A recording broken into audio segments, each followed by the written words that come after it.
cette conférence qui devait donc avoir lieu à Thionville le samedi a été interdite par arrêté préfectoral le jeudi matin. Salopard. Donc par le préfet. Le préfet a envoyé l'arrêté à toutes les mairies de Moselle, ce qui nous a contraints à fuir du côté du Luxembourg et de la Belgique pour organiser la conférence. Voilà. C'est fou, ça. Luxembourg. Vous êtes allé au Luxembourg, non? C'est pas ça? Oui, Luxembourg, mais en fait, je sais même plus où on était.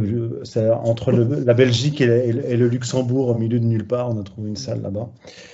Donc ça a pu se faire. Et puis donc il y a un torchon, là, un journal local qui a écrit que, en gros, l'infâme antisémite n'a pas pu donner sa conférence parce que la communauté juive était inquiétée. Enfin, je ne sais pas qui c'est la communauté juive d'ailleurs.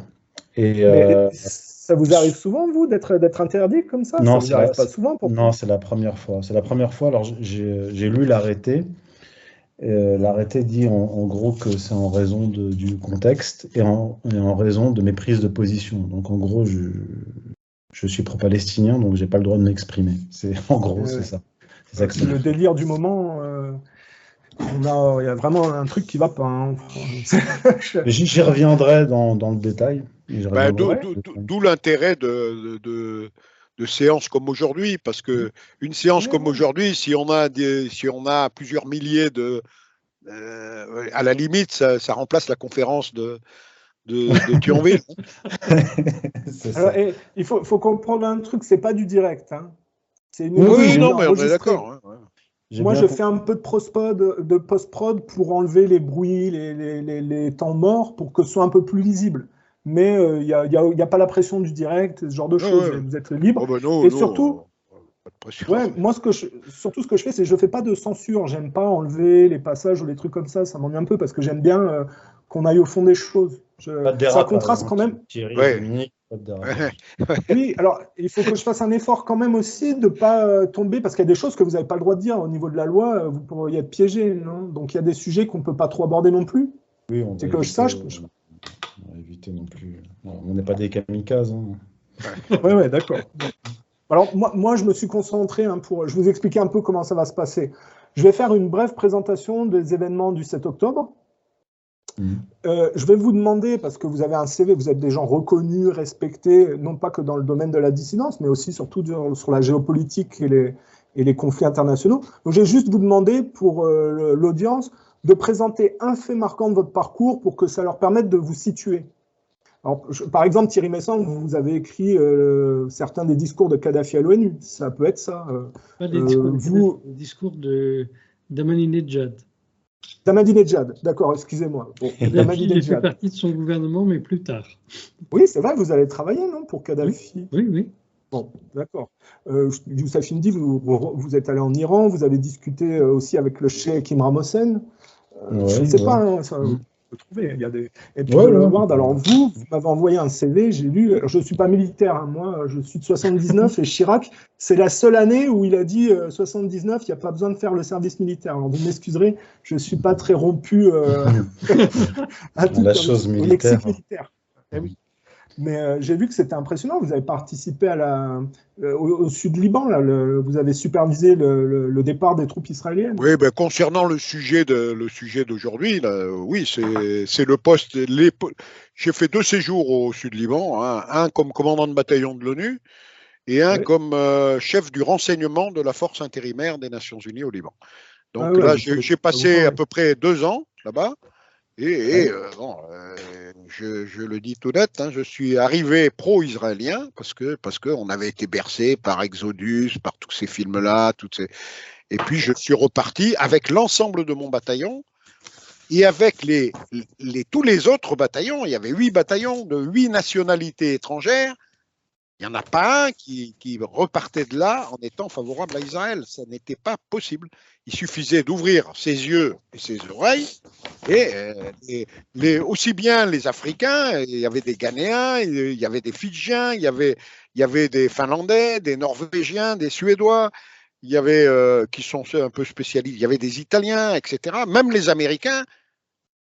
Si vous connaissez des Américains qui ont servi au Proche-Orient, en Israël, ils ne peuvent pas les sentir. Hein. Ils ne peuvent pas sentir parce qu'ils ont ce don, de se rendre, sensible, hein. C'est comme ça. Hein. Et donc, si vous aviez un fait marquant dans votre carrière, vous retiendriez quoi? Ces postes-là, et puis bien sûr le poste de chef du bureau renseignement guerre électronique au niveau interarmé qui m'a permis d'ouvrir encore plus les yeux. Parce que là, j'avais accès à tout. Hein, j'étais un des hommes, on va dire, les mieux renseignés de France, probablement mieux que le président. Et parce que le président, il est renseigné au travers de filtres. Moi, je n'avais pas les filtres, hein, donc j'avais le renseignement qu'on appelle le renseignement brut. Et là, bon, on découvre le décalage qu'il y a entre le renseignement brut, ce qui se passe réellement, et ce qu'il nous raconte à la télé. Hein. Et là, c'est phénoménal. Hein. L'écart est phénoménal. Et là, on se sent mal à l'aise. Hein. C'est le moment de ma carrière où je me suis senti le plus mal à l'aise. Alors, cela dit, c'est ce que vous m'indiquiez en aparté, c'est que vous avez fait un parcours militaire, mais au fur et à mesure, vous vous êtes rendu compte que vous travailliez pour une matrice qui n'était pas forcément positive pour l'humanité, quoi. Ouais, enfin, bon, c'est pas, j'ai pas tout de suite réalisé la matrice, parce que quand on a le nez dans le guidon, on se pose pas toujours la question de qui est derrière tout ça. La question, on se la pose quand on a un peu de temps pour réfléchir, s'asseoir et bon, j'ai pas eu le temps de le faire à l'époque, mais par contre, moi, ce que je mesurais, je regardais les faits. J'ouvrais mes yeux et mes oreilles et je regardais le décalage entre les mensonges médiatiques, quotidiens. Et là, j'ai changé de camp. Hein. Parce que, à contrario, Thierry Messens, si on regarde, lui, il a fui la matrice, parce qu'il n'a pas eu le choix. À partir du moment où vous avez écrit... À partir du moment, Thierry, où vous avez écrit votre livre sur le 11 septembre... Pas quand je l'ai écrit, non. C'est quand Nicolas Sarkozy est arrivé au pouvoir que là, j'ai dû décamper. Ouais. Parce que là, vous... J'ai été protégé par Jacques Chirac. Hein, oui. Ah oui, on en avait déjà parlé, oui, effectivement. Et alors, Youssef Indy, vous, un fait marquant dans votre parcours, quelque chose que vous voudriez porter à la connaissance de notre auditoire? Puisqu'on parle on va parler du Proche-Orient, on va peut-être évoquer mon premier voyage au Liban-Syrie. D'ailleurs, c'est à cette occasion que j'ai rencontré Thierry en 2015. Et c'était vraiment intéressant, mais macabre, parce que quand on est passé à Beyrouth, 2 jours après notre passage à Beyrouth Sud, dans le quartier chiite, il y a eu le double attentat suicide, qui a fait un certain nombre de morts. Donc quand on est retourné à Beyrouth, on a pu constater les dégâts. On est allé à Damas, donc Thierry s'en souvient, et Damas était presque cerné par les terroristes. Je ne sais pas si tu te souviens, Thierry, dans le quartier de Jobal, encore, il y avait des combats, des tirs d'obus. On était dans le quartier près de Bab Touma, il y avait les balles de Kalachnikov qui passaient au-dessus de nos têtes. Et on était allé à l'attaquer. Et quand on est allé à l'attaquer, il y a eu... donc on rentre dans la ville de l'attaquer, enfin, l'autoroute, hop, on rentre dans la ville de l'attaquer. Et 20 minutes après notre passage, il y a un missile qui est tombé, des terroristes qui a fait plus de 20 morts. Vraiment... un point de passage où on est passé. Et quand on est retourné à Damas, quand on est retourné à Damas et qu'on allait repartir au Liban pour rentrer à Paris, on allait repartir le 14, le 13 au soir, on découvre les attentats du 13 novembre du Bataclan. Et durant cette période-là, j'avais rencontré Thierry, on a pu rencontrer le numéro 2 du Hezbollah, Saïd Qassem, je confonds avec Qassem Soleimani, Saïd Qassem. Et puis on a rencontré les officiels à l'époque, mais c'était très important, on était dans un des QG du Hezbollah. Et on a pu s'entretenir avec je crois, c'est sous-secrétaire, c'est ça, du Hezbollah? Saïd Qassem. Oui, c'est le numéro 2. Ouais, numéro 2. Voilà. Et donc j'ai pu rencontrer Thierry à l'époque. Voilà. C'était pour moi marquant parce que je venais de sortir mon premier livre. J'étais totalement étranger à ce milieu-là. Hein. Je n'étais pas un militant politique ni quoi que ce soit. J'avais fait mes recherches dans mon coin. Et donc je sors mon premier livre. Je me retrouve en Syrie. Voilà. Donc c'était mes débuts, et des débuts qui ont commencé sur les chapeaux de roue quand même. Ouais. C'est pas banal. Et alors Thierry, j'ai passé un peu vite, mais du coup, vous, ça serait quoi que que vous retiendriez? Moi, que j'ai servi 5 chefs d'État différents dans 5 pays différents. Voilà. Alors, vous pouvez préciser lesquels? Les Émirats Arabes Unis avec Cheikh Khalifa, le Venezuela avec Hugo Chavez, la Syrie, l'Iran avec Mahmoud Ahmadinejad, la Libye avec Muammar Kadhafi et la Syrie avec Bachar el-Assad. D'accord. Ok. Alors, dans l'entretien de ce soir, je vais poser des questions à chacun d'entre vous. Alors, ça peut être des questions d'ordre général ou particulière, et chacun des interlocuteurs qui n'a pas été interrogé peut, à la fin de la réponse de la personne interrogée, compléter. Vous voyez le principe? Et on va respecter une hiérarchie, on va dire, générationnelle. Ce n'est pas une question de qualité, il ne faut pas s'en offusquer, mais on commencera par M. Delevard. On suivra avec M. Messon, puis on arrivera à Youssef Indy. Ça vous va comme ça? Ça me va. Allez, on est parti. Je fais juste une brève présentation de ce qui s'est passé à partir du 7 octobre. Et vous pouvez me corriger à la fin, hein, si vous n'êtes pas d'accord. On a eu donc une attaque concertée de différents groupes armés pro-palestiniens, le principal groupe étant le Hamas, avec prise d'otages, suite à quoi l'armée israélienne a entamé une série de représailles et d'actions. Alors on nous a dit très vite, parce qu'il y a eu un emballement médiatique, que des bébés avaient été décapités, qu'il y a eu des massacres horribles, et puis finalement on s'est aperçu que il n'y avait aucun bébé décapité, que c'était complètement inventé. On s'aperçoit aussi progressivement que la plupart des Israéliens dont on nous dit que le Hamas les aurait massacrés ont été en fait tués par l'armée israélienne, avec un concept un peu particulier qui est le concept qui vient de la directive Hannibal. Alors donc peut-être qu'on pourra développer un peu ce concept. Et puis alors entre-temps le mal était fait, puisque moi je me rappelle on a interviewé Thierry Messant il y a 2 semaines, on était à 2000 morts, maintenant on en est à plus de 10 500. Plus de 10 000, oui, et dont une bonne partie sont des enfants d'ailleurs, hein, il faut le préciser. Alors, le mal a été fait, mais ça ne nous a pas empêché d'avoir entendu des obscénités de style, on a entendu, hein, par des gens de la communauté juive, on a entendu parler d'animaux humains, certains personnages qui se prétendaient comiques ont même fait allusion à la bombe atomique, la bombe nucléaire contre les Palestiniens. Et là, il n'y a eu aucune poursuite, hein, d'ailleurs, il faut le noter. Donc, on va essayer avec nos intervenants de ce soir et leurs différentes... parce que vous avez chacun quand même un domaine de prédilection. Je ne veux pas caricaturer, mais on a le domaine militaire avec M. Delevard, on a le droit international certainement pour Thierry Messant, et puis on a les problèmes ethnico-religieux avec Youssef Indy. Ça va nous donner quand même un prisme un peu élargi pour cerner le problème.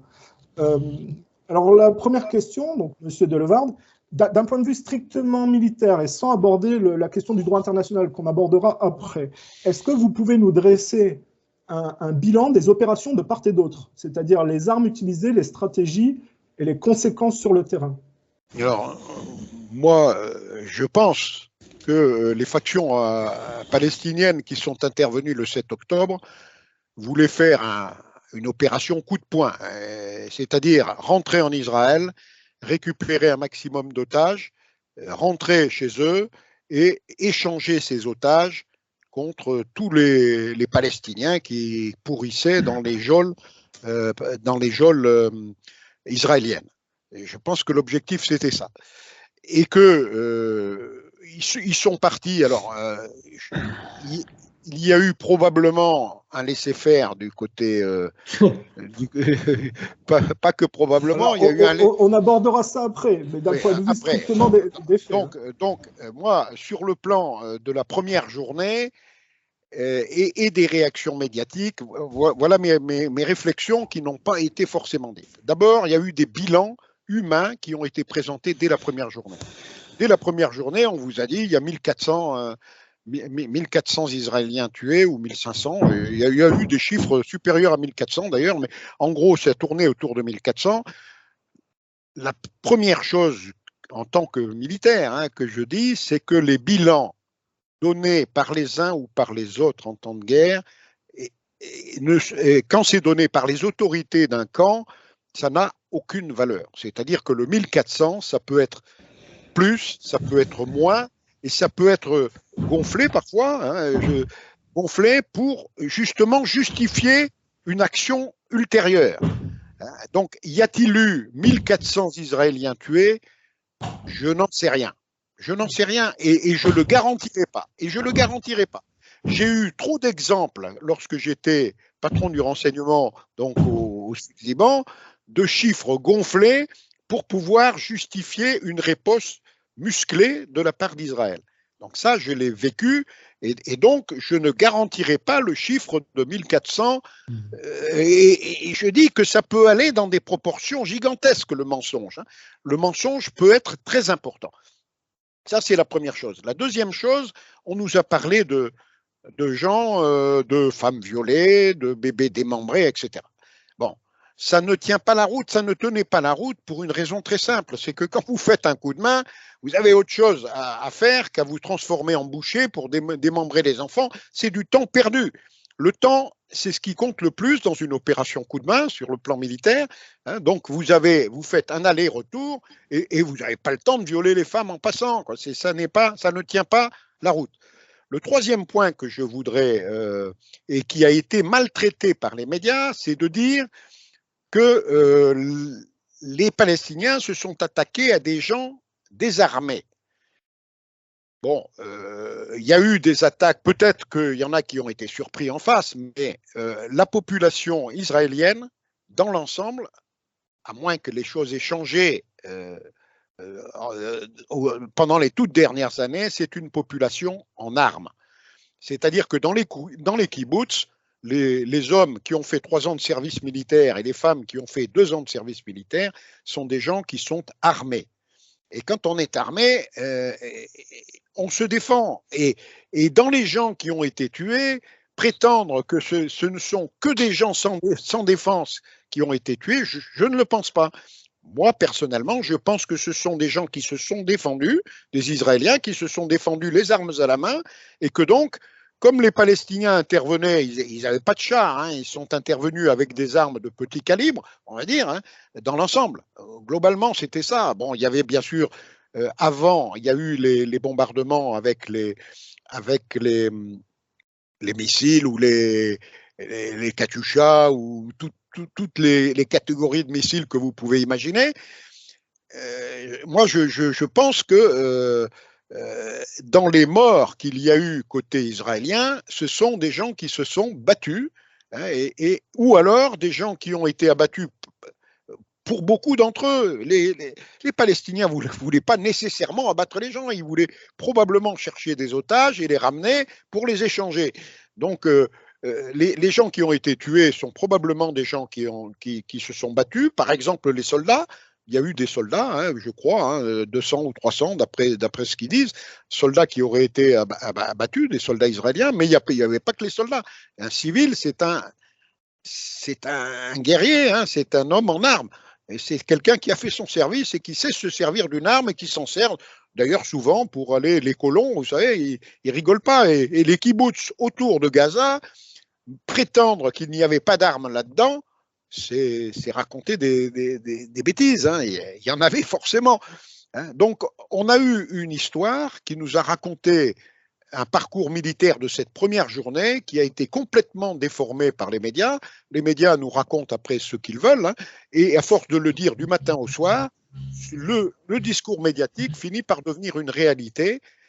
Et c'est pour moi, la réalité est probablement très éloignée de ce qu'on nous a raconté.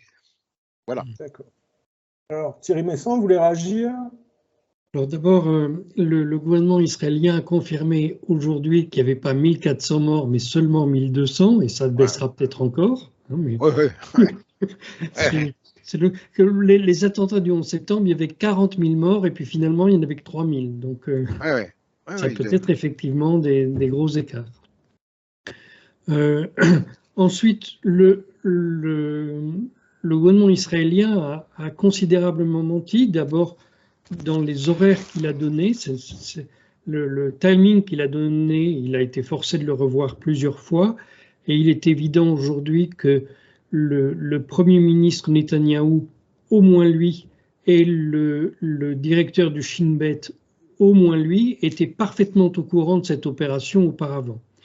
Donc, ça aussi, ça fait débat actuellement en Israël, pas ici, mais en Israël. Et il y a énormément de manifestations là-dessus parce que les gens considèrent que Netanyahou est responsable de l'enlèvement des otages.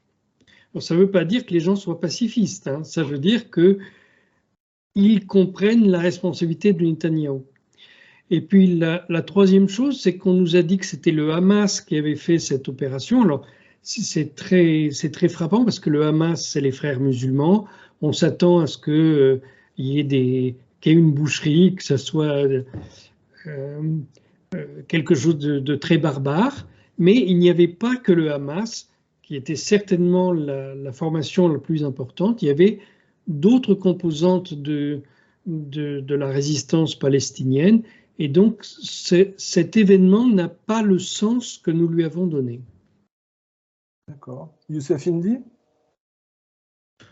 Alors, ce qu'on peut ajouter, vous l'avez évoqué précédemment, c'est que sur les 1200 ou les 1400 ou je ne sais combien d'Israéliens qui ont été tués, ce qu'on sait maintenant grâce à la presse israélienne, à Haaretz, ou alors des médias, un média en particulier, Mondoveiz, qui est un média judéo-américain, c'est que le gros des morts israéliens ont été causés par l'armée israélienne. Alors ça peut paraître incroyable ici, on n'en parle pas en France, on n'en parle pas en général en Occident, mais ça sort dans la presse israélienne.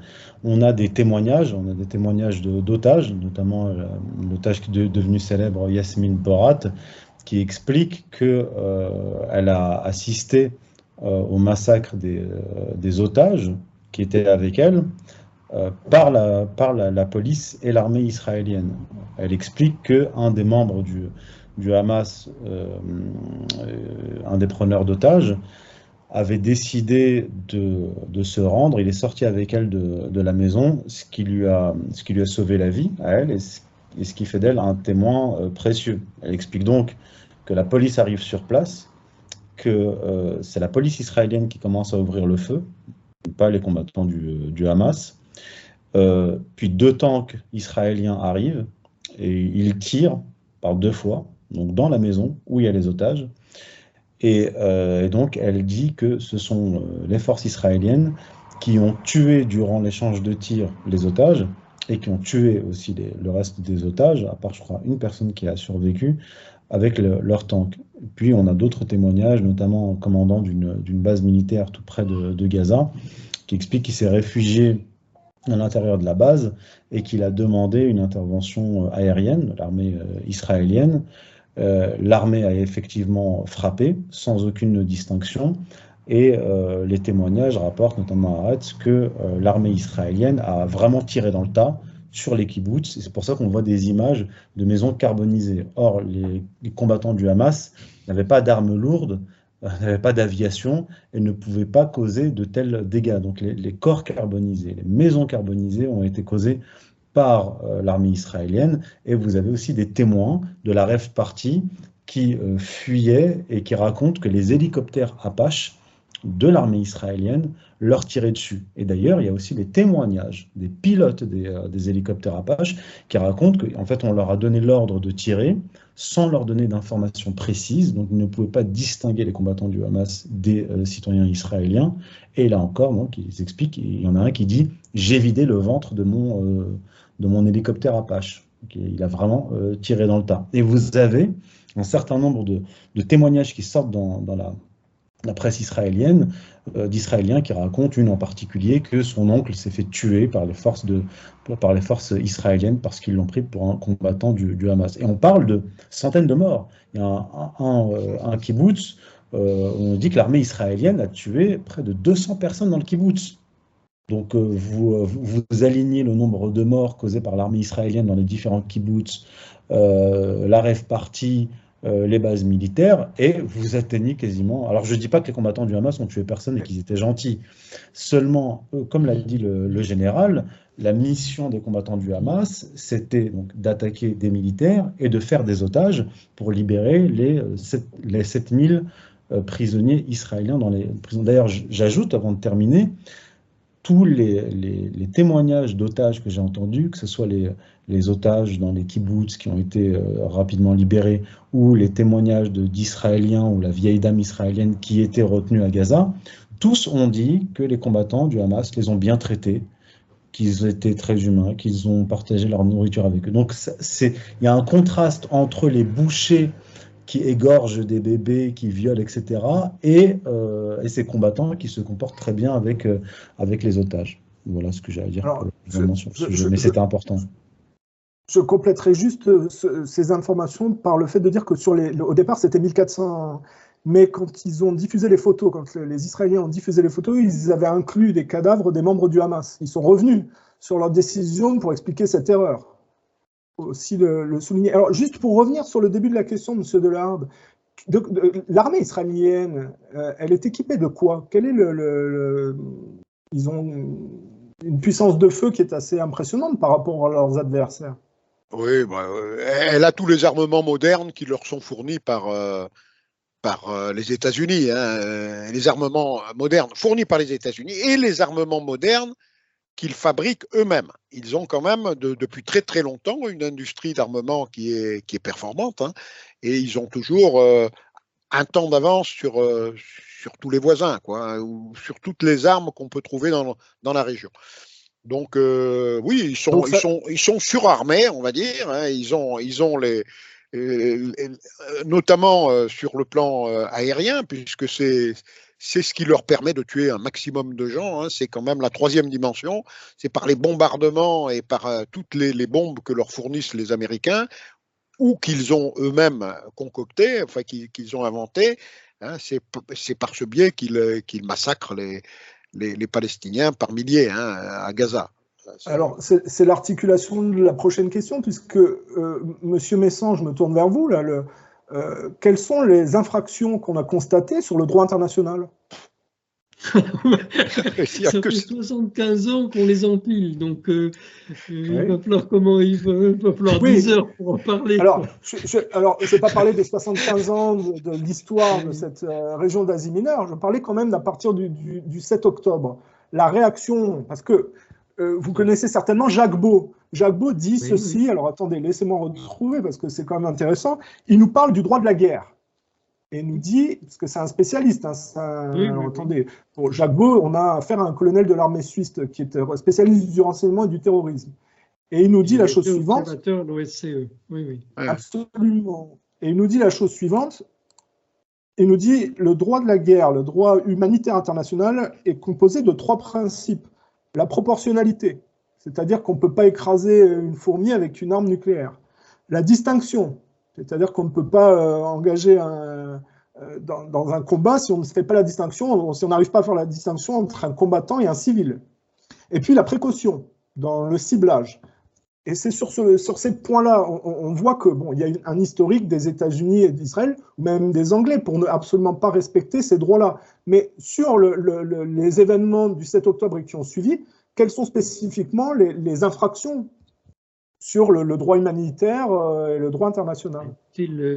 Le Premier ministre Benjamin Netanyahou nous explique qu'il vise les hôpitaux parce qu'il y aurait 30 mètres dessous une cage du Hamas, ce qui est totalement invérifiable. Lui le dit, mais les gens qui sont dans l'hôpital disent que c'est faux. On n'en sait rien. Lui, il détruit l'hôpital.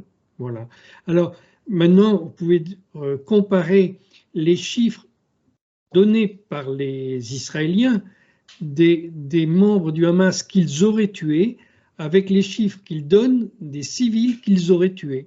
Voilà. Donc, je ne sais pas, ils auraient tué 10 chefs du Hamas et peut-être 150 combattants, et ils auraient tué 11 000 civils. Voilà. On est bien d'accord que le droit international protège les civils d'agressions militaires. Non, mais surtout, on est d'accord que aucun militaire qui a une conscience humaine ne peut cibler de cette manière en ayant de tels dégâts collatéraux. Il y a toujours des dégâts collatéraux, mais de cette ampleur, c'est ignoble. Moi, je regarde les chiffres, on est à 4000 enfants, de ce que j'ai moi comme chiffre. Oui, mais vous savez, le droit humanitaire, ça a commencé en 1860 avec la bataille de Solferino et la création de la Croix-Rouge, mais ça n'est devenu un droit internationalement reconnu qu'en 1899 avec le tsar de Russie qui a fait signer un traité dans lequel on disait que les nations civilisées ne peuvent pas se comporter comme des barbares. C'est très simple comme idée. Donc la directive Hannibal est en infraction totale avec le droit international. Oui, je ne sais pas ce que Hannibal vient faire là-dedans, mais bon. C'est une directive passée dans la... Vous savez ce que c'est une directive passée dans l'armée israélienne pour qu'il n'y ait pas d'histoire d'otage ou quoi que c'est de tirer sans distinction. Donc là, aux trois principes qu'on a énoncés, là, on est vraiment dans une... Oui. Israël, c'est un État qui se considère comme différent des autres et qui considère que le droit international, ça ne s'applique pas à lui. Voilà. Donc, il n'a pas cette manière de penser. C'est ce qui a fait basculer le général Delavarde. Oui, mais je confirme tout ce que Thierry dit. Hein. C'est exactement ça. Et j'ai connu y a un colonel français d'artillerie qui a été... il a reçu l'ordre des Américains en Syrie, pardon, de tirer sur la ville d'Adjin. Et avec son artillerie, parce qu'il y aurait quelques terroristes là-dedans, et le colonel a refusé.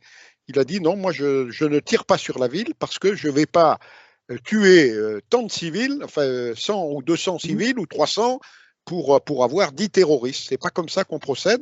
Donc moi je refuse, et il a refusé, et il a écrit un article sur son refus d'obéissance.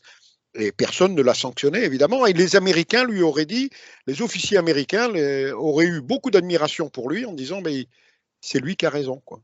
On ne tire pas sur... Ça fait partie du droit militaire, d'ailleurs. Oui, bien sûr. C'est révoltant. Enfin, c'est révoltant. Moi, je comprends pas les massacres. Hein. C'est pour aller chercher 10 bonhommes à la baïonnette. Hein, c'est My Lai multiplié, le massacre de My Lai au Vietnam multiplié par 1000. C'est fou. Youssef Indy, vous voulez compléter cette histoire d'infraction au droit international? Il y a les États-Unis également qui se considèrent comme une nation exceptionnelle et qui considèrent que le droit international ne s'applique pas à eux. Là, on peut effectivement aller dans le domaine du religieux parce que les Américains, même les démocrates qui se vivent comme une nation messianique, mais un messianisme sécularisé, laïcisé, se considèrent toujours comme une nation exceptionnelle, et les Israéliens de la même façon. Si vous êtes une nation messianique, une nation messie, voire même une nation divine, comme les Américains, le droit ne s'applique pas à vous, puisque vous êtes celui qui fait ou qui défait le droit. Et sur la longue durée, ce qui est intéressant, c'est que, vous savez, au Moyen-Âge, l'institution qui était l'ONU de l'époque, pour l'Europe, et pour les relations entre pays européens et pays européens chrétiens et non chrétiens, c'était l'Église.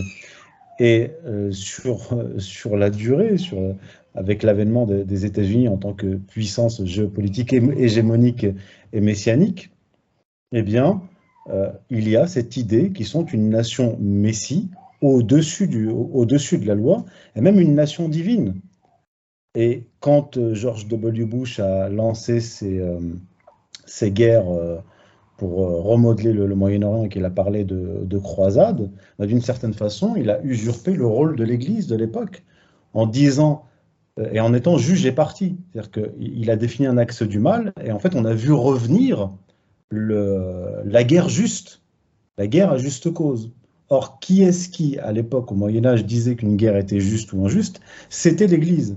Donc il y a une dimension religieuse dans les relations internationales aujourd'hui, avec des nations messianiques exceptionnelles et parmi lesquels, évidemment, les États-Unis et Israël. Alors quand on entend Netanyahou qui parle de réalisation de prophéties d'Ésaïe et qui dit, par exemple, nous sommes le peuple de la lumière et les autres, donc les Palestiniens sont le peuple des ténèbres, il revient encore dans le registre religieux avec un axe du bien et un axe du mal. Or, si vous êtes l'axe du bien et que votre ennemi est un peuple des ténèbres, vous pouvez tout lui faire. Le droit ne s'applique pas. Et en fait, là, on rentre dans une conception de droit divin, sauf que là, dans ce contexte, c'est vous, Dieu. C'est extrêmement grave, c'est extrêmement dangereux. Oui, moi, j'insisterai sur le fait que c'est pas simplement que le droit s'applique pas, parce qu'il n'y a pas besoin de connaître le droit pour être révolté par massacrer des gens. C'est une question de est-ce qu'on est humain ou pas, quoi. Alors justement, on y vient. La réflexion de Thierry me permet de revenir à certaines déclarations. Vous avez mentionné tout à l'heure la déclaration du ministre de la Défense qui disait, au début du massacre à Gaza, nous apposons un blocus total, il n'y a plus d'eau, plus d'électricité, plus de nourriture. Nous avons affaire à des animaux humains et nous les traitons comme tels. Donc, il considère que les Palestiniens sont des sous-hommes et c'est le versant racial de la dimension religieuse dont j'ai parlé. Si vous êtes le peuple de la lumière et que l'autre c'est le peuple des ténèbres, qu'en plus de ça, ce sont des animaux humains, vous pouvez tout leur faire. Donc, ce que dit Thierry est juste, mais pour eux, il n'y a pas de mal parce qu'ils ont affaire à une sous-humanité. Ouais. Mais alors, ce qui est curieux, c'est que, par exemple, je vais prendre le cas du veto qui a été, parce qu'il y a eu des tentatives par la Russie et le Brésil de déposer une demande de cessez-le-feu. Toutes les deux ont été refusées par des vétos, notamment celle de la Russie qui n'avait pas, qui avait ce que vous aviez expliqué, mais sans. C'est-à-dire que quand on dépose une, je vais reprendre hein, la résolution, là, je vais reprendre le terme exact. Le 16 octobre, le Conseil de sécurité de l'ONU se réunissait autour de 2 propositions de texte déposées par la Russie et le Brésil, faisant appel à un cessez-le-feu humanitaire à Gaza. Le premier texte déposé par la Russie a été refusé par 4 membres, dont la France, qui dispose d'un droit de veto au Conseil de sécurité. Alors qu'il se limitait à des revendications humanitaires, dont un cessez-le-feu humanitaire, le texte ne convenait pas à la France. Le représentant français évoque comme raison de son refus qu'Israël a le droit de se défendre. Et celle du Brésil, en fait, ne contenait pas de cessez-le-feu. Et c'est les États-Unis qui, même avec la résolution déposée par le Brésil, a mis son veto. Ça veut dire que, tout simplement, ce que vous disiez, là, vous parliez de messianisme, mais toutes les nations riches, en fait, se sont liguées pour continuer le massacre, en gros, parce qu'on peut dire quelque part que la France a sa responsabilité dans la continuité des massacres. Alors, la France a voté contre le texte russe, mais pour le texte brésilien. Qui n'avait pas de cessez-le-feu, qui n'avait pas de cessez-le-feu dans la résolution brésilienne. Hein. Oui, mais la résolution russe était faite selon les règles du droit humanitaire. Donc on ne prend pas parti à ce moment-là, surtout pas quand vos voisins sont en train de se taper dessus, vous ne rentrez pas chez eux en disant c'est monsieur ou madame qui a raison. Surtout vous vous abstenez, ou alors ça se termine dans le sang. Bon. Donc là, la résolution ne prenait pas parti et disait simplement il faut une trêve humanitaire et voilà, elle doit être immédiate, elle doit être, je ne sais plus, il y avait certaines conditions à cette trêve humanitaire. On n'a pas discuté de ces conditions, on a discuté du fait qu'il n'y avait pas de condamnation du Hamas. Mais il ne pouvait pas y en avoir, ça n'aurait pas été humanitaire. Donc c'est totalement irresponsable de la part des Français. C'est mentir que de dire qu'il aurait fallu le faire. C'est vraiment mentir, ça veut dire qu'on ne veut pas de trêve humanitaire, si on dit ça. Oui, mais c'est ce qui s'est passé. C'est ce qui s'est passé, nous avons menti, oui, oui. Et par contre, le Brésil, lui, proposait de condamner le Hamas, mais de trouver des trêves. Une certaine aide humanitaire. Et ça, c'était déjà trop pour les États-Unis. Donc, ils ont validé le massacre en cours, finalement. Ils n'ont pas appliqué le droit international qui protège les populations. Non, ils ne l'ont pas appliqué, mais ils ont raisonné différemment, en fait. Au début, ils étaient contre le massacre des Palestiniens. Biden est allé participer à un conseil de guerre. Il a dit bon, je vous demande de savoir vous retenir un peu, quoi. Mais après, ils se sont dit mais si Israël ne marque pas le coup, alors notre autorité, à nous, États-Unis, qui sommes les protecteurs de ces gens-là, notre autorité, ça va être réduit à néant. On vient de perdre en Syrie, on est en train de perdre en Ukraine, et on perd là. Non, mais c'est la catastrophe, quoi. Et donc, la vie de 2 millions de personnes passe par pertes et profits. D'accord. Alors, j'aimerais, si vous le permettez, que vous réagissiez chacun à la suite à un autre propos de Jacques Beau, qui rappelle que la résistance palestinienne est légitime en vertu de la résolution 4530 de 1990 des Nations Unies, qui légitime la résistance palestinienne à l'occupation israélienne, y compris par l'usage de la force. Il précise pour moi l'exemple de l'opération Déluge d'Al-Aqsa qu'on a vu, répond à ce contexte-là. Alors, ensuite, il va dans votre sens, il dit qu'effectivement, pour la question des massacres, dont découle la justification des bombardements qui ont suivi, en fait, on s'est rendu compte que progressivement, la majeure partie des civils ont été tués au début de l'offensive du Hamas par les Israéliens eux-mêmes. Mais j'aimerais que vous réagissiez au début de la phrase sur la légitimité de la résistance palestinienne. Évidemment.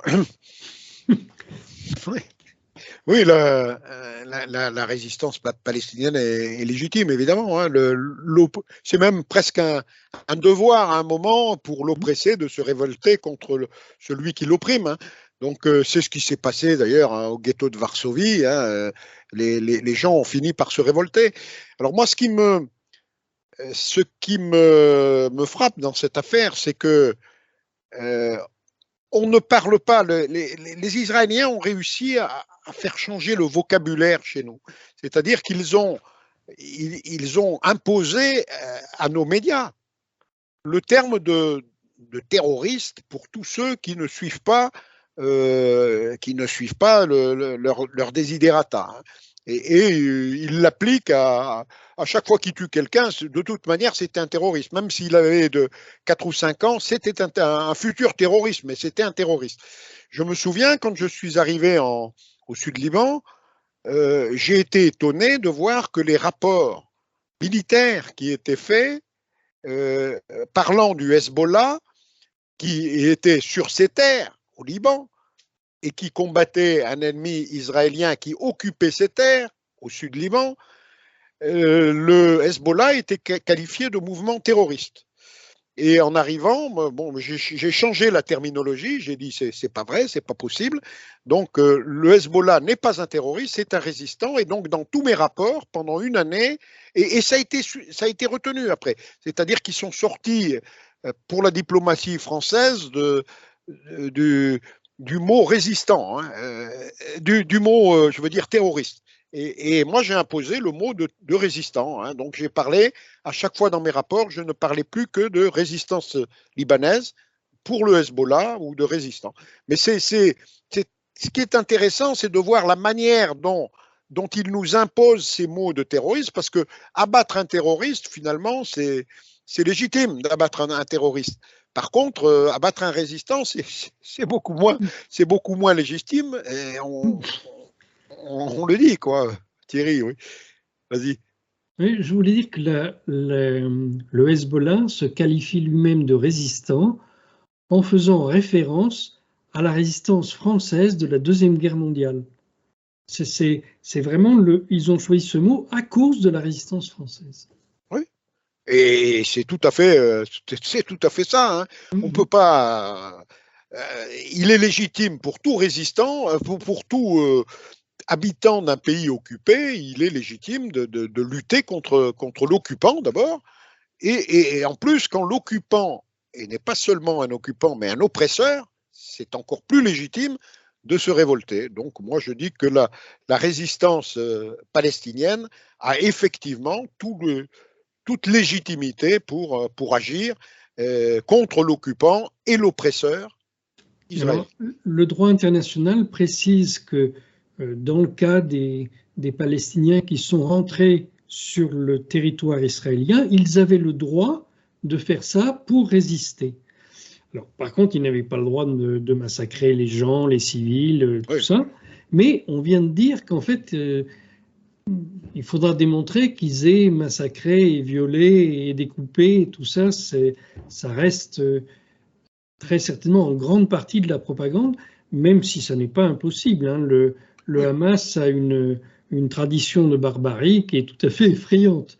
Mais encore une fois, le Hamas était une composante de cette attaque, ça n'était pas toute cette attaque. Et c'est sûrement à cause de ça que la propagande israélienne a tenté de dire que cette attaque était uniquement celle du Hamas et que le Hamas était particulièrement cruel.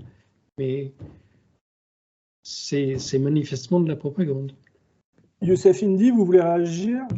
Oui, ce qu'on peut dire moi je suis tout à fait d'accord. Le Hamas et les autres organisations de résistance sont légitimes, étant donné qu'il y a une force occupante qui colonise. Et surtout, ce qu'il faut dire, c'est que le narratif occidental sur l'attaque du 7 octobre ressemble beaucoup au narratif occidental sur l'intervention russe en Ukraine le 24 février 2022. C'est-à-dire que on nous a présenté l'attaque du Hamas comme le début d'une guerre. Voilà. Le Hamas s'est réveillé un matin et ils se sont dit, tiens, si on allait attaquer les Israéliens, égorger des bébés. Et de la même façon, on nous a présenté l'intervention russe en Ukraine comme un coup de folie de Vladimir Poutine. En plus, on nous le disait, Vladimir Poutine a pété les plombs, il est devenu incontrôlable, il s'est réveillé un 24 février au matin, il s'est dit, tiens, je vais envahir. Alors que il s'agit, dans le cas de l'Ukraine et de la Russie, d'une guerre qui dure depuis 2014, d'une population civile russe du Donbass qui est bombardée constamment par le régime de Kiev depuis 2014, et en plus avec une rhétorique raciste qui rappelle quand même beaucoup la rhétorique israélienne vis-à-vis des Palestiniens. Et de la même façon, l'attaque des forces palestiniennes contre l'armée israélienne et contre les colons s'inscrit dans une guerre qui dure depuis 70-75 ans, mais surtout une intensification de la colonisation, de ratonnade en Cisjordanie. Vous avez des colons qui attaquent des Palestiniens, qui les chassent de chez eux, accompagnés par l'armée israélienne. Je rappelle l'épisode de mai dernier avec l'intrusion de juifs fanatiques sur l'esplanade des mosquées, dans la mosquée d'Al-Aqsa, protégés par la police israélienne. Et je rappelle aussi un épisode qu'on a oublié, c'était en 2018, des manifestations de jeunes gazaouis, manifestations pacifiques qui demandaient la levée du blocus. Parce qu'il y a un blocus imposé à Gaza depuis 2006-2007. Et les forces israéliennes ont répondu en leur tirant dessus à balles réelles. Et je me souviens d'Éric Zemmour qui avait fait sur RTL, qui avait fait un édito à l'oral où il disait que les capitales occidentales condamnent il a parlé de la brutalité des démocraties illibérales. Donc, je veux dire, les Israéliens qui tirent à balles réelles sur des jeunes Palestiniens qui demandent la levée du blocus, c'est la brutalité des démocraties illibérales. Quand les Palestiniens répondent à une colonisation, à des ratonnades, à la violation de lieux sacrés, c'est une barbarie sans nom. Donc il faut toujours remettre ce genre d'événements dans leur contexte. Là, on est en train de nous présenter Israël comme une victime d'une attaque monstrueuse du Hamas du 7 octobre. Et donc une guerre qui a commencé le 7 octobre. Non, la guerre, elle a commencé depuis, même avant la création de l'État d'Israël et depuis la création de l'État d'Israël. Tout à fait. Alors, pour compléter, permettez-moi de rajouter une phrase d'Alain Corvès que vous devez connaître, hein, Monsieur Delevarde. Oui, oui. Alors, il dit les terroristes sont les Israéliens, et ce depuis 1947. Donc, on connaît tous les détails de leur comportement depuis qu'ils sont installés dans les territoires que les Nations Unies leur avaient confiés. Ils n'ont cessé de vouloir augmenter leur possession et d'opprimer et de martyriser les Palestiniens. Alain Corvès, je dis ça pour les auditeurs, hein, a été le conseiller il a conseillé le général commandant la force des Nations Unies au Sud-Liban. Il a donc pu voir la politique israélienne à l'œuvre. Voilà. Ouais. Est-ce que vous pouvez réagir aux propos d'Alain Corvès? Alain Corvès a tout à fait raison de dire ce qu'il a dit. Hein. Il a été d'ailleurs au Sud-Liban un de mes prédécesseurs. Je lui ai succédé, pas directement, mais un an après, donc on se connaît. Et puis j'étais commandant de bataillon quand il était chef du renseignement de la FINUL. Hein. Donc il connaît parfaitement le secteur et il connaît surtout parfaitement l'histoire d'Israël, le terrorisme d'État appliqué par Israël depuis les débuts. Moi je rappelle que au tout début, alors que l'État d'Israël n'était pas encore créé et que l'ONU avait envoyé un envoyé spécial qui s'appelait Folke Bernadotte, un Suédois, et Israël a assassiné cet envoyé spécial de l'ONU parce qu'Israël avait appris que le rapport que cet envoyé spécial de l'ONU allait faire aux Nations Unies n'était pas favorable à la création de l'État. Il allait mettre en avant tout un tas d'arguments qui n'étaient pas en faveur de la création de l'État d'Israël. Donc on supprime l'intéressé.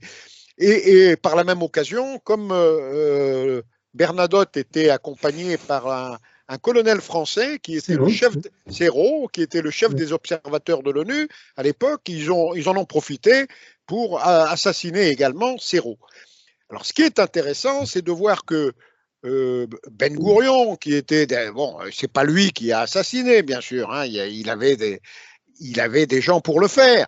Mais ce qui est intéressant, c'est que l'assassin de Bernadotte a été arrêté et de Serrault, du colonel Serrault, a été arrêté et il a eu quand même une grosse punition de la part d'Israël, la punition étant de 18 jours de prison avant, bien sûr, d'être présenté comme député, comme d'abord garde du corps personnel de Ben Gourion. Donc on voit le rapport entre Ben Gourion et l'assassin de Bernadotte et du colonel Serrault.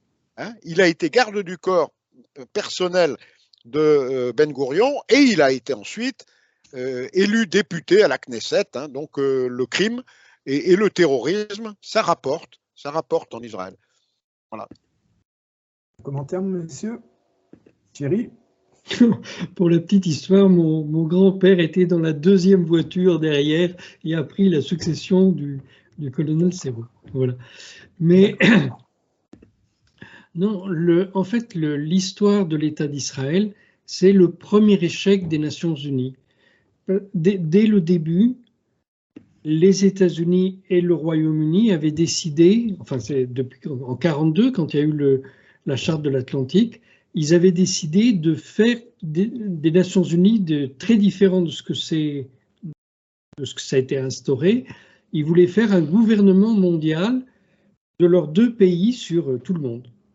Et c'est Staline qui s'est opposé. Donc on a aujourd'hui ce système avec une assemblée générale de tous les États égaux. Ça, c'est pour les Britanniques, c'était dur à avaler. Tous les États égaux et un Conseil de sécurité qui doit dire le droit. Mais bon, juste après l'affaire israélienne, les États-Unis ont truqué le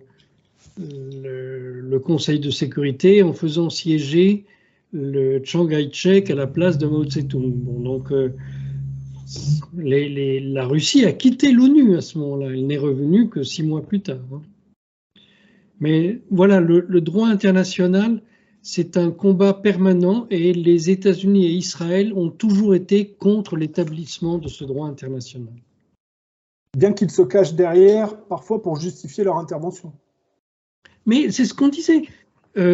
le droit existe, c'est très bien, mais c'est pour les autres. Alors d'accord, bon, c'est très bien, c'est pour les autres qu'ils ne l'appliquent pas. Chacun est libre de choisir ce qu'il fait, hein, mais qu'ils ne l'appliquent pas, mais qu'ils ne l'utilisent pas quand ça les arrange. Bien sûr. Alors, question ouverte, hein. On voit que la plupart des pays occidentaux sont les suppléants au point de vue militaire. C'est frappant pour les Américains d'Israël. Ils amènent leur porte-avions et on a des personnages assez obscurs du côté républicain. Je pense à Nikki Haley, Lindsey Graham, qui pointent directement l'Iran et qui aimeraient bien que le curseur se déplace sur l'Iran. Est-ce que vous pouvez nous aborder ce sujet? Monsieur Delavarde, d'abord. Oui, bon, le problème aux États-Unis, hein, c'est que les lobbies pro-Israël ont pris la main sur la politique étrangère des États-Unis. Ça fait très longtemps déjà. Hein. À partir, on va dire, des années Johnson, où Johnson a été le président, on va dire, hein, le président le plus fervent soutien d'Israël. Il avait des raisons pour ça, évidemment, hein, puisque sa maman était une juive et que ses grands-parents aussi, hein, sur plusieurs générations, ils descendaient de juifs allemands. Donc il a utilisé sa présidence très en faveur d'Israël à plusieurs moments. Hein. Il a fermé les yeux, par exemple, sur le programme nucléaire israélien. Il a doublé ou triplé les dépenses d'aide à Israël et dépenses financières. Il a permis qu'on donne de l'armement offensif à Israël, alors que ce n'était pas prévu initialement, en tout cas par Kennedy. Hein, donc, et puis, il a fermé les yeux sur la dramatique affaire du Liberty, hein, où un bateau américain a carrément été coulé par les Israéliens qui voulaient faire porter le chapeau à l'Égypte. Bon, ça n'a pas marché, mais l'affaire a été étouffée grâce à l'action du président Johnson. Et puis, il faut se souvenir également que c'est sous Johnson que le mouvement néoconservateur, qui est si bien connu qui met le chaos sur la planète aujourd'hui, hein, partout dans le monde, hein, ce mouvement néoconservateur, il est né sous la présidence Johnson. À la fin de la présidence Johnson, Johnson a régné, on va dire, pleinement de 63 à 69, à janvier 69. Et c'est dans la deuxième partie. Il n'a pas fait 2 mandats. Hein, il a terminé le mandat de Kennedy et il a fait un mandat à lui. Mais il aurait pu être réélu. Et il ne s'est même pas présenté. Hein, donc, il a quand même aidé considérablement Israël et il a aidé aussi Israël à se développer dans le pays et à prendre la main sur tout un tas par Sayan ou Sayanim interposés. Les Israéliens ont pris la main sur la gouvernance américaine, au point que moi, je n'hésite plus à dire aujourd'hui que les États-Unis sont aujourd'hui devenus une sorte de proxy d'Israël. Hein, bon, je vais peut-être un peu loin, mais pas tant que ça. Quand je regarde les personnes qui tiennent tous les postes clés de la gouvernance américaine, j'entends par là le secrétariat d'État, c'est-à-dire le ministère des Affaires étrangères. Vous avez Blinken, vous avez son adjointe qui a maintenant changé, mais qui s'appelait Wendy Sherman. Vous avez Victoria Nuland. Les 2 premiers ont été nominés plusieurs fois au palmarès de l'influence confessionnelle du Jérusalem Post. Bon, ça, c'est pour le ministère des Affaires étrangères. Mais après, vous avez également le ministère de l'économie et le secrétariat au Trésor, hein, avec Janet Yellen, bon, qui est elle aussi une Sayan, hein, et qui travaille autant au profit d'Israël et probablement plus qu'au profit des États-Unis. Hein. Vous avez à la justice, vous avez Merrick Garland, qui lui aussi travaille à sa manière au maintien du pouvoir par les lobbies pro-Israël, hein, et il est lui-même un Sayan, un grand Sayan devant l'Éternel. vous avez, alors il détient secrétariat à la justice, il a la barre sur le FBI, c'est-à-dire que c'est quelqu'un qui est capable de mettre des affaires judiciaires dans les pieds de tous les gêneurs, en particulier Trump, par exemple. Hein.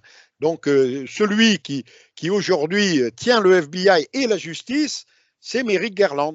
Mais il n'y a pas que ça. Vous regardez partout ailleurs, vous regardez secrétariat d'État à l'intérieur, le ministre de l'Intérieur, Mayorkas, c'est également un Sayan. Donc, les Sayan qui aident Israël sont à tous les postes clés de la commande, de commande des États-Unis et dirigent ce pays qui est devenu quelque part un proxy et qui ne peut pas faire autrement que de réagir en fonction d'Israël. Ensuite, aux États-Unis, ce qu'il faut bien comprendre aussi, c'est que les élections sont conditionnées, on est élu ou on est battu pour des raisons financières. Quand on a beaucoup d'argent pour financer ses campagnes, eh bien, on est élu. Et ceux qui donnent de l'argent, ben, ce sont les financiers qui sont souvent aussi financiers et Sayan. Il faut passer l'examen devant l'assemblée plénière de l'AIPAC, America Israel Public Affairs Committee, et on est accepté ou rejeté ou adoubé selon les propos et selon l'attitude qu'on a vis-à-vis d'Israël. Donc, ils tiennent pas seulement par les postes clés, mais ils tiennent par l'argent une bonne partie des élus américains. Hein, oui. Et donc, cela induit l'influence, enfin la déviation de la politique étrangère américaine en pointant du doigt l'Iran. Oui, mais évidemment. Hein, un jour, Netanyahou a voulu aller au Congrès américain. Obama ne voulait pas. Il n'en voulait pas. Le président des États-Unis dit non. Et Netanyahou dit, mais si, je vais venir. Il se fait inviter par le Congrès, hein, ce qui avait fâché Obama. Et là, Netanyahou arrive au Congrès, il va pour faire son discours et il reçoit une ovation d'un quart d'heure, une ovation debout, standing ovation, debout, un quart d'heure.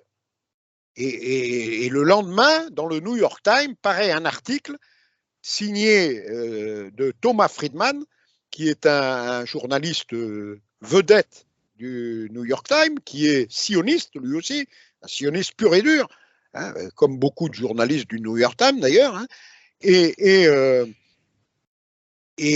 Thomas Friedman écrit « Il faut que Netanyahou sache que l'ovation qu'il a reçue au Congrès n'était pas liée à sa politique, elle a été achetée, les députés ont été achetés par le lobby pro-Israël. » Bon, moi je regrette, hein, quand on achète une ovation au Congrès américain avec l'argent des lobbies, hein, c'est deux choses. Hein, c'est que si on peut acheter, c'est que le député américain est devenu un produit qu'on peut acheter, hein, et une fois qu'il est acheté, c'est un vendu.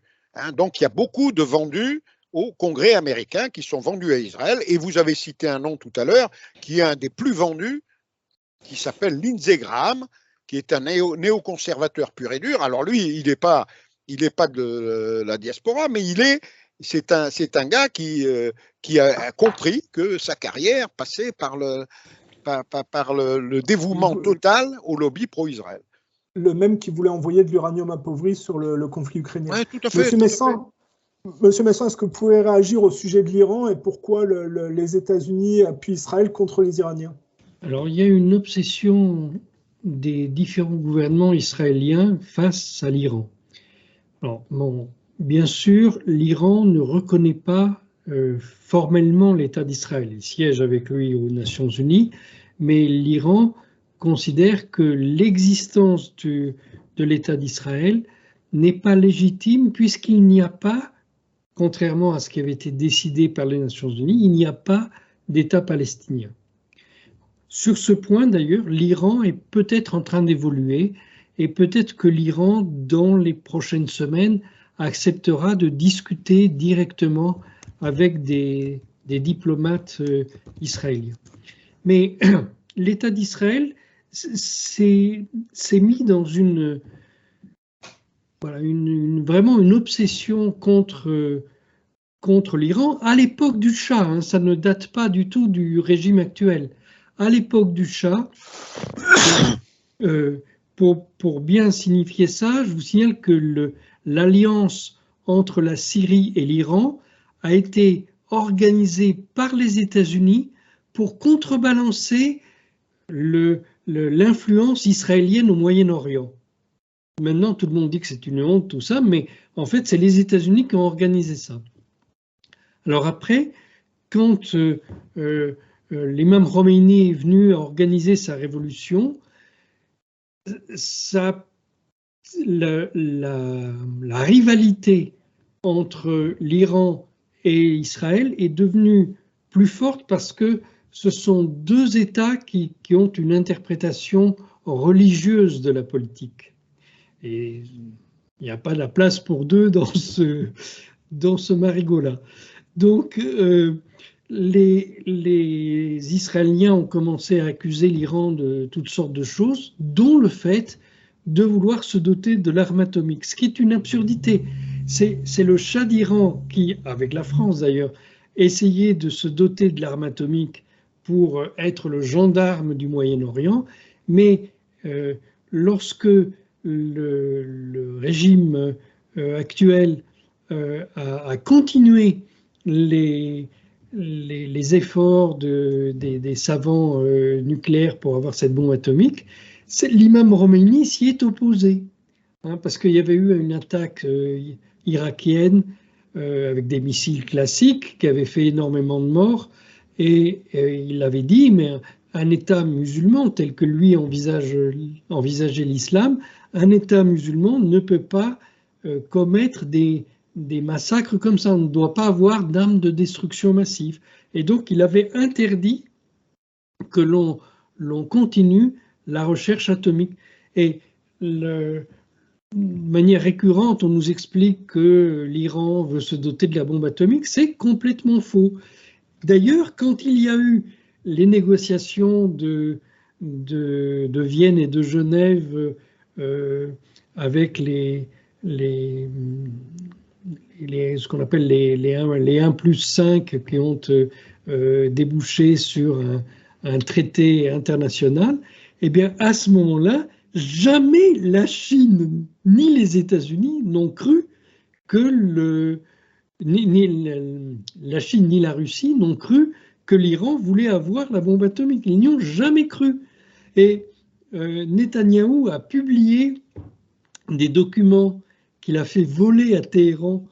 Il y a une grande quantité de documents, des archives de la recherche atomique iranienne, et quand on regarde ces documents, il n'y a pas de bombe atomique, mais absolument pas. La seule chose qui évoque une bombe atomique, c'est des recherches sur un détonateur. Voilà, c'est tout. Donc, voilà, c'est une option. Et cette obsession, c'est d'autant plus bizarre qu'il y avait par le passé des liens importants entre l'Iran et Israël, des liens qui existent toujours. Par exemple, aujourd'hui, il y a un pipeline qui traverse Israël, et ce pipeline appartient pour moitié à l'État iranien. Mais ça, c'est interdit de le dire en Israël. Il y a même eu la reconduction d'une loi qui interdit qu'on en parle et qui vous met en prison si un journaliste israélien en parlait. Youssef Indy, le sujet de l'Iran, vous connaissez bien. Est-ce que vous pouvez nous donner votre point de vue? Alors, moi, la question c'était pourquoi est-ce que les Américains envoient des porte-avions en Méditerranée en soutien à Israël? Pourquoi ils pointent du doigt l'Iran derrière? Oui, parce que... Mais vous pouvez aussi développer... Oui, mais c'est lié à l'Iran. Hassan Nasrallah, d'ailleurs, l'a évoqué. Il a dit que le Hezbollah avait reçu des menaces de la part des États-Unis, disant que si le Hezbollah bouge pendant que Israël perpètre le massacre à Gaza, eh bien, il serait frappé par les forces américaines. Donc c'est Hassan Nasrallah qui le dit, et c'est évident. C'est pour tenir en respect l'objectif des Américains pour le compte des Israéliens, tenir en respect le Hezbollah, tenir en respect les Hashd-Sha'bi, c'est-à-dire les milices irakiennes chiites contrôlées par l'Iran, et tenir en respect l'Iran, mais l'Iran, de toute façon, n'a pas l'intention de s'impliquer directement dans une guerre contre Israël. Il y a aussi les Ansarullah au Yémen, les auxiliaires de Dieu, qui sont soutenus par l'Iran. Donc si l'Iran intervient, ce sera par proxy. Donc les Israéliens, les Américains, bien sûr, tout le monde sait que la majorité des forces en présence antagoniste d'Israël obéissent plus ou moins à l'Iran, ou en tout cas sont soutenus par les Iraniens. Ça, c'est le premier niveau. Le second niveau, c'est que les Israéliens, le gouvernement israélien actuel, est le plus fanatique de l'histoire de l'entité sioniste, et même le plus fanatique depuis ces 10 dernières années.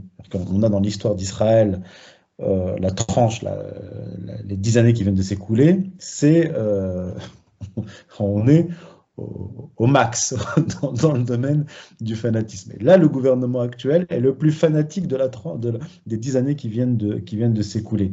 Et eux, effectivement, ils ont une vision messianique, même apocalyptique de la géopolitique. D'ailleurs, ça me rappelle ce qu'avait déclaré Donald Trump en 2019. En 2019, vous vous souvenez, il y avait une crise entre les États-Unis et l'Iran. Et John Bolton, qui était un conseiller sécurité nationale aux États-Unis, qui est un faucon, un néoconservateur, un agent israélien, intoxiquait le gouvernement israélien et américain d'informations provenant du Mossad pour incriminer l'Iran et déclencher une guerre contre l'Iran. Et Trump l'a limogé. Il l'a limogé en septembre 2019, en déclarant « Si j'écoutais John Bolton, nous serions déjà en guerre contre l'Iran ». Donc, il y a cette donnée-là qui est importante. Les Israéliens, en poussant les États-Unis dans des guerres pour remodeler le Proche-Orient, comme Walt et Mearsheimer l'ont démontré, se retrouvent avec un problème de taille. C'est-à-dire qu'ils se sont débarrassés de Saddam Hussein et à la place, ils ont eu les passes d'Alan. C'est une caricature. Et c'est un peu ça. C'est un peu ça. C'est-à-dire qu'ils se sont débarrassés d'un ennemi et se retrouvent avec un ennemi plus puissant encore au plus près. Donc les Israéliens qui ont ce projet religieux depuis le départ d'établir un grand Israël du Nil à l'Euphrate sont comment dire, acculés militairement et diplomatiquement, parce qu'ils se sont même mis à dos les Russes.